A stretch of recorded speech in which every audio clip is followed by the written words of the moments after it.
Hello friends. जैसा कि आपने पिछले लेक्चर में देखा कि मैंने आपको धारा 85 तक बताया था, भारतीय साक्ष्य अधिनियम। आज हम उसके बाद के सेक्शन की बात करेंगे, जिससे इसमें आता है धारा 86। तो धारा 86 क्या कहता है कि विदेशी न्यायिक अभिलेखों की प्रमाणित प्रतियों के बारे में अवधारणा, presumption as to certified copies of foreign judicial record. ठीक है ना। तो न्यायालय ये अवधारणा कर सकेगा कि किसी ऐसे देश के जो भारत या हर मजिस्ट्रेट के अधिक्षेत्रों के भाग नहीं है और न्यायिक अभिलेखों की प्रमाणित प्रति कोई दस्तावेज असली और शुद्ध है, यदि वह दस्तावेज किसी न किसी रीति से प्रमाणित हुई है, तो उनके बारे में वो अवधारणा कर सकेगा। अब इसमें अगली धारा जो आती है वो आती है हमारी 87। तो 87 किसके विषय में धारणा है? तो 87 में बुक है, पुस्तकें हैं, मैप है मतलब मानचित्र है, और चार्टों के बारे में, और चार्टों के बारे में उदाहरण उतनी खास नहीं है, लेकिन तो भी आप ध्यान रखिएगा, चार्टों के बारे में उदाहरण। ये धारा 87 कहती है। अब इसी तरह धारा 88 आती है। तो धारा 88 क्या है? तार या संदेशों के बारे में उदाहरण। तार या संदेशों के बारे में उदाहरण। अब तार मतलब समझिएगा, तार मतलब पत्र हो गया, और संदेश मतलब जो मैसेज है इससे होता है। अब इसी में आता है 88 का के 88 क्या है? इलेक्ट्रॉनिक संदेश, इलेक्ट्रॉनिक मैसेज। ठीक है, इलेक्ट्रॉनिक मैसेज के बारे में उदाहरण, के बारे में उदाहरण। ये 88 का ए है। अब इसी तरह सेक्शन 89 है, पेश न की गई दस्तावेजों के सम्यक निष्पादन आदि के बारे में उदाहरण है। Presumption as to due execution of document not produce. पेश न की गई दस्तावेजों के निष्पादन आदि के बारे में उदाहरण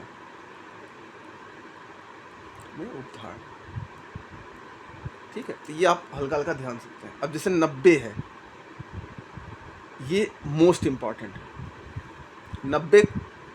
90 क्या कहता है कि 30 वर्ष पुरानी दस्तावेजों को अवधारणा। 30 वर्ष पुरानी दस्तावेजों के बारे में उदाहरणा तो इसको याद रख सकते हैं। जैसे धारा 90 क्या कहती है कि 30 वर्ष पुरानी दस्तावेजों के बारे में उदाहरणा। ये आपकी धारा 90 है। ठीक है। इसी में आपका आता है 90 का 90 का क्या कहता है? 5 वर्ष पुराने इलेक्ट्रॉनिक एविडेंस या इलेक्ट्रॉनिक रिकॉर्ड्स के बारे में उदाहरण। इलेक्ट्रॉनिक्स रिकॉर्ड्स के बारे में उपधारण। ठीक, तो ये आप ध्यान रखिए। ठीक है। और इसमें जो है, इसमें सेक्शन 81 का की उदाहरणा लागू होती है, ये ध्यान रखिएगा, उदाहरणा लागू होती है, ये चीज़ आप ध्यान रखें। ठीक है। अब इसमें 91 क्या कहता है? तो दस्तावेज के रूप में लेखबद्ध संविदाओं, अनुदानों तथा संपत्ति के अन्य विवरणों के निबंधनों का साक्ष्य। दस्तावेजों के रूप में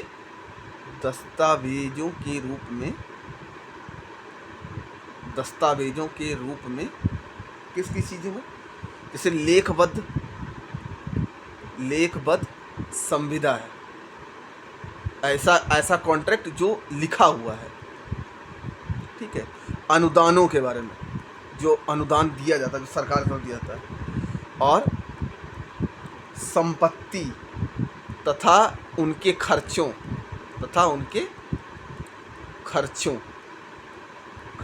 के निबंध में। निबंध का साक्ष्य, इसका साक्ष्य सेक्शन 91 के तहत लिया जाता है। ठीक, अब इसमें हम अगर धारा 92 देखें तो धारा 92 क्या है? मौखिक करार के साक्ष्य का अपवर्जन। मौखिक करार के साक्ष्य का अपवर्जन। अपवर्जन का मतलब हो गया exclusion of evidence of oral agreement.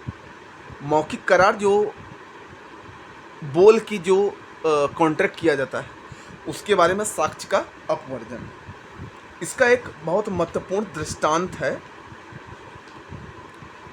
जो छा दृष्टांत है कि खा जो है वो एक घोड़ा बेचता है। मान लीजिए ये एक घोड़ा है, ठीक है, इसको ये बेचता है।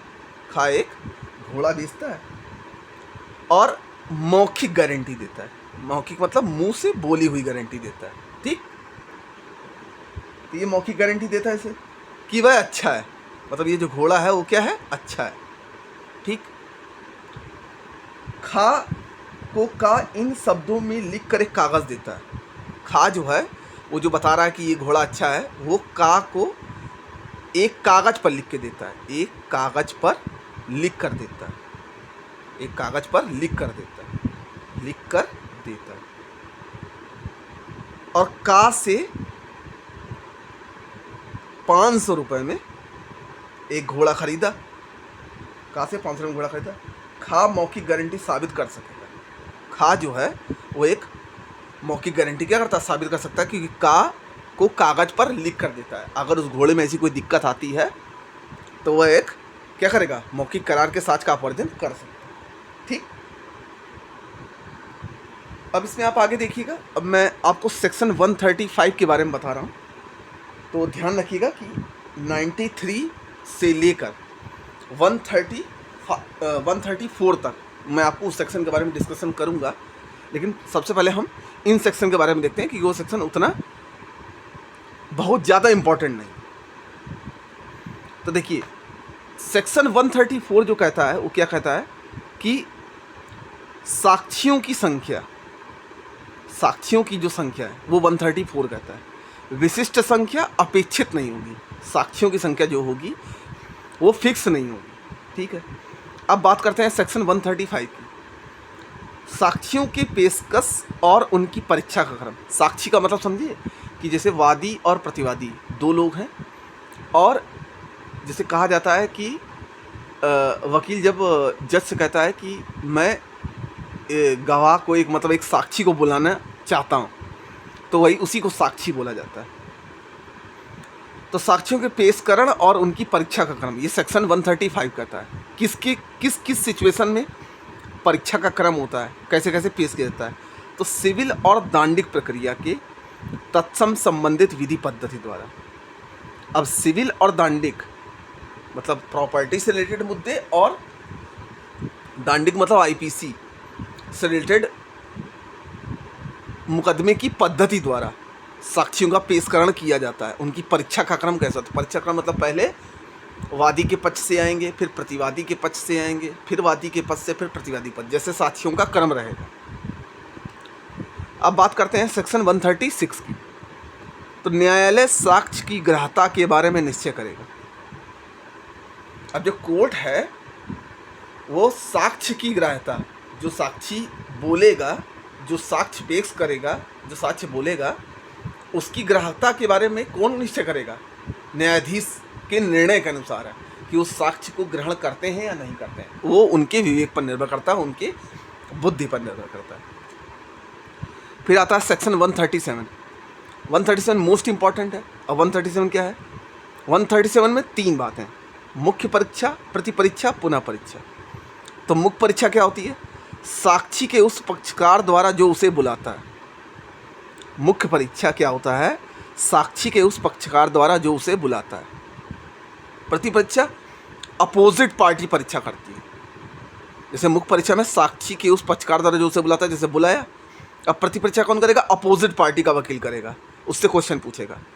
पुनः परीक्षा पक्षकार अपने साक्षी पर करेगा। अब जैसे मान लीजिए कि ये एक कोर्ट रूम है और ये जज महोदय बैठे हैं, यहाँ पर ए पर्सन है, बी पर्सन है,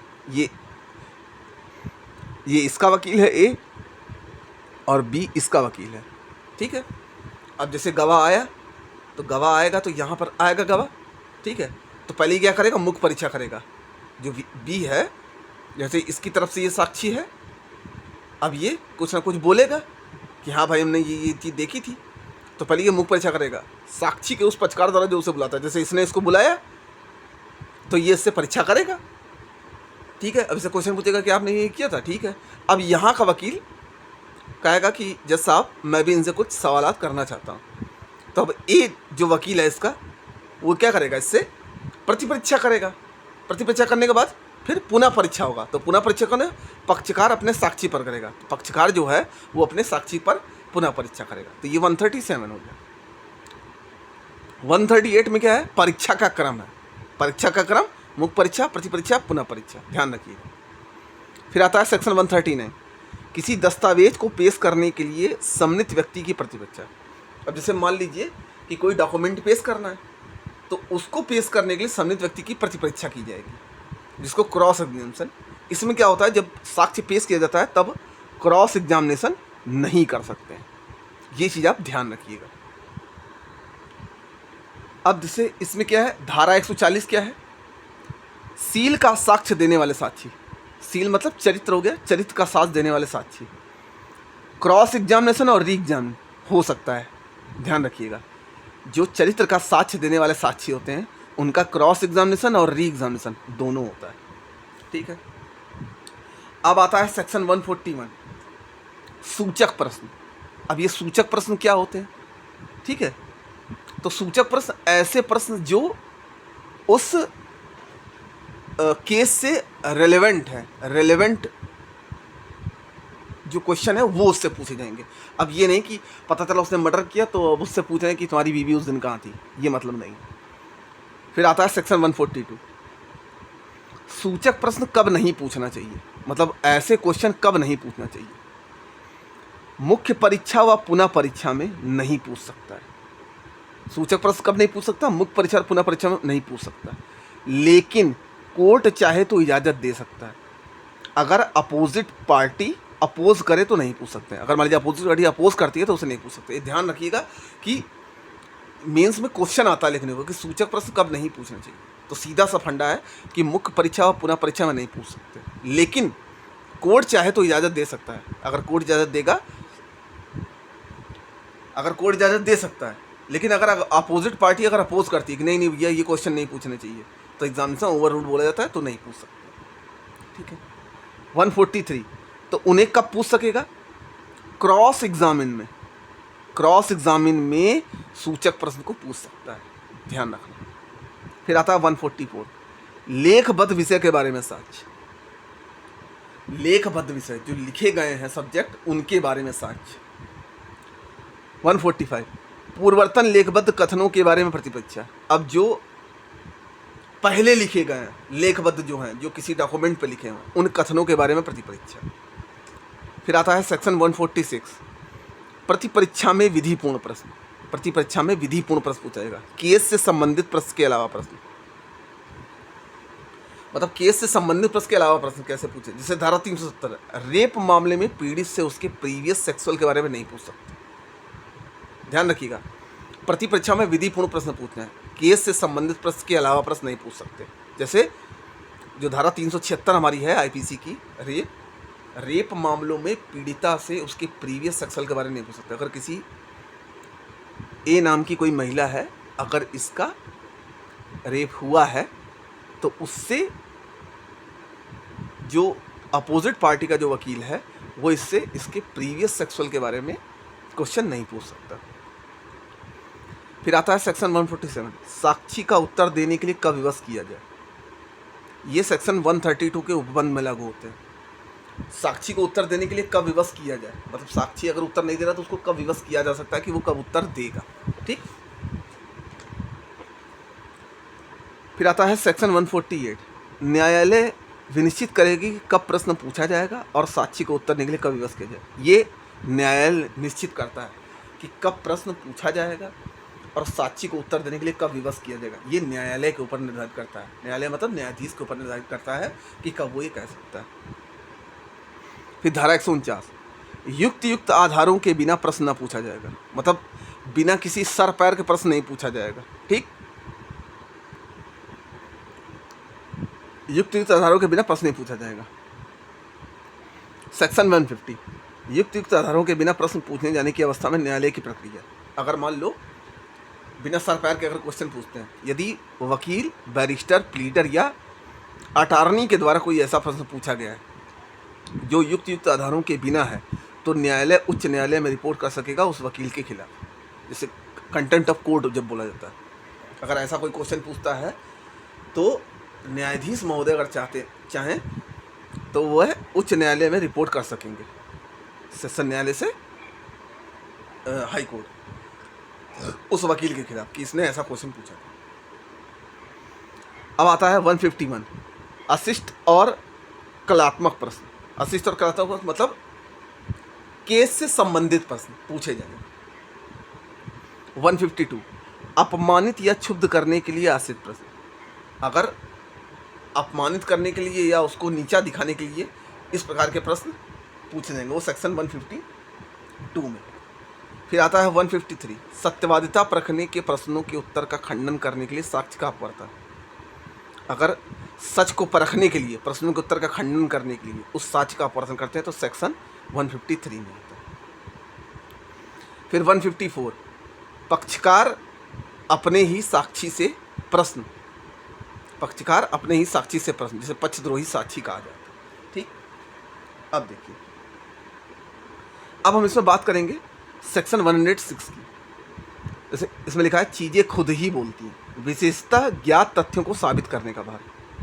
मतलब ऐसे तथ्य जो खुद ब खुद सच बता रहे हैं तो उनको साबित करने का भार होता है। 107 सेक्शन 107, 30 वर्ष के भीतर जीवित होना ज्ञात है उस व्यक्ति की मृत्यु साबित करने का भार। अगर 30 वर्ष के भीतर जीवित होना ज्ञात है, 30 वर्ष के अंदर पता लग जाए कि हाँ वो व्यक्ति जिंदा है, 30 साल के अंदर अगर पता चल जाता है वो व्यक्ति जिंदा है, तो उस व्यक्ति की मृत्यु साबित करने का भार उस पक्षकार पर होगा। ये आप ध्यान रखिएगा।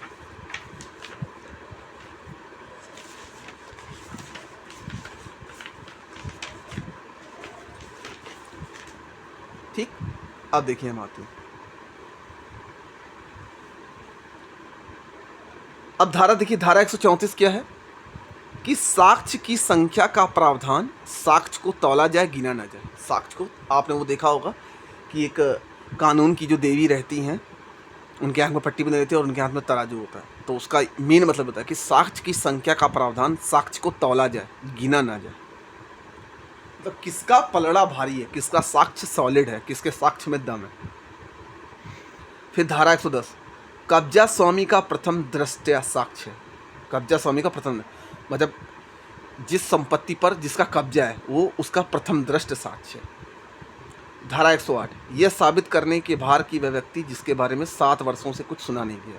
सेक्शन 108 क्या कहता है, तो इसको इस ट्रिक से पकड़िएगा कि 7 वर्षों में कुछ सुना नहीं गया, तो यह साबित करने के भार की वह व्यक्ति जिसके बारे में 7 वर्षों से सुना नहीं गया। फिर धारा 122, विवाहित स्थिति के दौरान की गई संसूचना। विवाहित स्थिति के दौरान की गई संसूचना, ठीक है, इनके बारे में। 112, किसी शिशु के धर्मस्थ होने की अवधारणा के संबंध में। इसमें एक फेमस केस है नरेंद्र नाथ पहाड़ी वर्सेस राम गोविंद पहाड़ी। ठीक। धारा 101, सबूत का भार। सबूत का भार शिफ्ट नहीं होता है, जिसके ऊपर सबूत का भार उसको सिद्ध करना पड़ेगा। धारा 102, सबूत का भार किस पर होता है, उस व्यक्ति पर होता है जो असफल हो जाएगा। जो असफल हो जाता है उस व्यक्ति पर सबूत का भार होता है, शिफ्ट हो जाता है। अब बात करें धारा 146 की, तो आपराधिक विधि संशोधन अधिनियम प्रति परीक्षा विधि पूर्ण प्रश्न का प्रावधान करती है। किस किस में? 376A, 376AB, 376B, 376C, 376D, 376DA 6 रखे जाएंगे, ठीक है ना, क्योंकि ये रेप से जो संबंधित आईपीसी में सेक्शन है उनको कुछ चेंज किया गया है, तो इसको आप ध्यान रखिएगा। अब देखिए धारा 90 क्या है, दस्तावेज की 30 वर्ष पुराने की अवधारणा। 90 का मतलब 30 समझिएगा। 119 को कहा जाता है मूक साक्षी, जो गूंगा है, बोल नहीं पा सकता, मूक साक्षी। धारा 113 ए, विवाहित स्त्री द्वारा आत्महत्या का दुष्परिणाम, ये 1983 में जोड़ा गया, ध्यान रखिएगा। विवाहित स्त्री द्वारा आत्महत्या का दुष्परिणाम मतलब ऐसी कोई स्त्री जो 7 साल के भीतर जिसने आत्महत्या करी है, अब करी है जो घरेलू हिंसा में आता है, तो जाहिर सी बात है कि उसको उत्प्रेरित किया गया या उसके ऊपर मेंटली टॉर्चर किया गया। अब धारा 113 भी, दहेज मृत्यु के लिए उपधारणा, 1986 में जोड़ा गया, ये ध्यान रखिएगा, 1986 में ही जोड़ा गया। दहेज मृत्यु के लिए उपधारणा 113 भी, आईपीसी का 304 भी, ये याद करने का तरीका है। धारा 104, ऐसे तथ्य को साबित करने का भार जिसका साबित किया जाना किसी व्यक्ति को या किसी अन्य तथ्य को साक्ष्य देने में समर्थ करने के लिए आवश्यक है, ये धारा 104 है। फिर धारा 128, साक्ष्य देने के लिए स्वयं उचित होने से विशेषाधिकार अभियुक्त नहीं हो जाता। साक्ष्य देने के लिए स्वयं विशेषाधिकार जो होता है वह अभियुक्त नहीं हो जाता। फिर आता है धारा 129, विशेष सलाहकारों से गोपनीय संसूचना। विशेष सलाहकारों से गोपनीय संसूचना का मतलब हो गया कि वकील और जो वादी है उसके बीच में कोई ऐसी बात वो आप कोर्ट में वकील उसको नहीं बता सकता, क्योंकि ये गुप्त बातें होती हैं। जैसे इसमें केस है क्वीन बनाम अब्दुल्ला आचरण का, परेड से संबंधित राम नारायण बनाम तमिलनाडु राज्य, यूपी बनाम देमन उपाध्याय, धारा 27, 24, 25, 27 का अपवाद है, ध्यान रखिएगा। विशेष सलाहकारों से गोपनीय संसूचना। धारा 159, स्मृति ताज़ा करना, ये ध्यान रखिएगा। स्मृति ताज़ा करना ये बहुत इंपॉर्टेंट है, कई बार पूछा गया है। धारा 159 क्या है, स्मृति ताज़ा करना, ठीक है।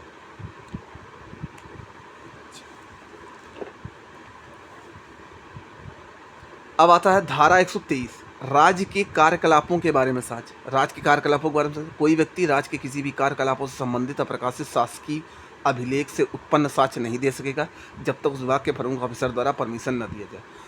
मतलब स्टेट के जो काम होते हैं, जब तक उससे रिलेटेड कोई अधिकारी जब तक परमिशन नहीं देता है उसको आप प्रकाशित नहीं कर सकते, उनके बारे में साक्ष्य।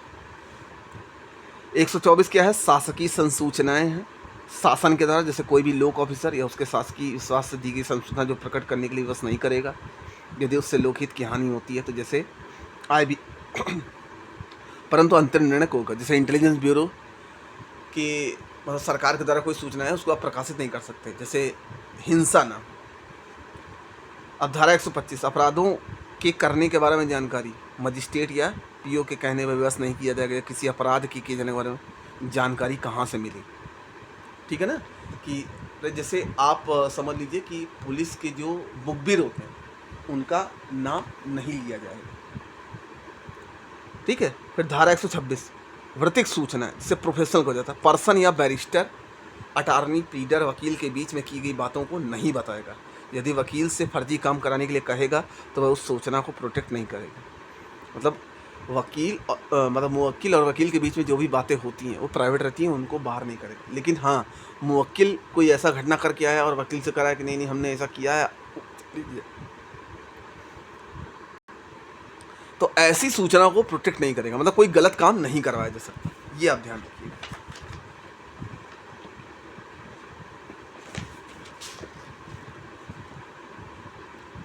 अब जैसे धारा 115 है, विबंध दीवानी प्रक्रिया पर लागू होता है। विबंध जो है वो दीवानी प्रक्रिया पर लागू होता है। अब देखिए इसमें विबंध क्या है, विबंध एक सिविल प्रक्रिया में लागू होता है। जैसे मान लीजिए कोई संपत्ति है और ए नाम का कोई पर्सन बी नाम से कहता है कि हाँ ये संपत्ति खरीद लो, लेकिन वो संपत्ति सच में एक ही नहीं होती है, लेकिन वो बी को विवश करता है कि नहीं खरीद लो, सस्ती है, आप खरीद सकते हो, ठीक है। और बाद में पता चलता है कि संपत्ति वो एक ही नहीं थी, तो इस पर जो बी है वो ए पर वाद ला सकता है। इसी को विबंध बोला जाता है, ध्यान रखिएगा। हमेशा दीवानी प्रक्रिया पर लागू होता है, ठीक है। जहाँ तक है कि मैंने सारे सेक्शन आपको कवर कर दिए 151 तक। बाकी के सेक्शन इतने इंपॉर्टेंट नहीं है, लेकिन तो भी मैं आपको आग्रह करूँगा कि आप बेयर एक्ट से ज़रूर पढ़िए और इस बेयर एक्ट में दृष्टांत को देखिए, दृष्टांत को याद करिए बाकी कोई दिक्कत होता है तो मैं इसका एक रिवीजन वीडियो भी बना दूंगा। तब तक के लिए धन्यवाद। अब अगला वीडियो आपका CRPC के लिए होगा। जिसने यहाँ तक वीडियो देखी होगी, अगर कोई प्रॉब्लम हो तो ज़रूर बताइएगा। धन्यवाद।